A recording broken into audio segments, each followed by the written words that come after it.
শেষ পর্যন্ত সিরিয়ার সর্বশেষ ঘাঁটিতেও পরাজিত হলো জঙ্গি সংগঠন ইসলামিক স্টেট বা আইএস। সেই সুবাদে পতন ঘটল তথাকথিত খেলাফতের। যুক্তরাষ্ট্র সমর্থিত সিরিয়ান ডেমোক্রেটিক ফোর্স এসডিএফ শনিবার এই তথ্য জানিয়েছে। বিস্তারিত ডেস্ক রিপোর্টে।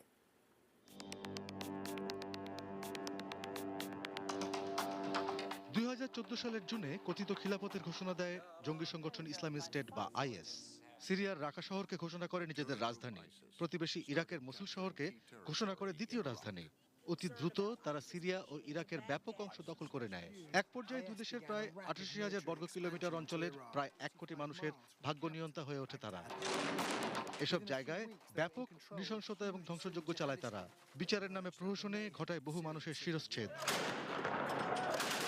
3 বছরের মাথায় শুরু হয় আইএসের পতন। গত জুলাইতে ইরাকি সরকারি বাহিনী মসুল শহর আইএসের কাছ থেকে পুনর্দখল করে।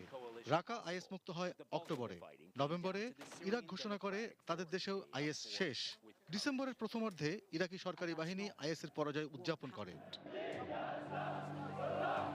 ধর্মের নামে বীভৎস হিংস্রতার চর্চা করা এই জঙ্গিদের সর্বশেষ ঘাঁটি ছিল সিরিয়ার বাগুজ। যুক্তরাষ্ট্র সমর্থিত কুর্দি নেতৃত্বাধীন এসডিএফ জোট চলতি মাসের প্রথম দিকে আইএসের উপর চূড়ান্ত আঘাত হানতে শুরু করে। এ সপ্তাহে এসে বিজয়ের মুখ দেখে এসডিএফ। তাদের এক মুখপাত্র জানান, আইএসের শতভাগ আঞ্চলিক পরাজয় ঘটেছে।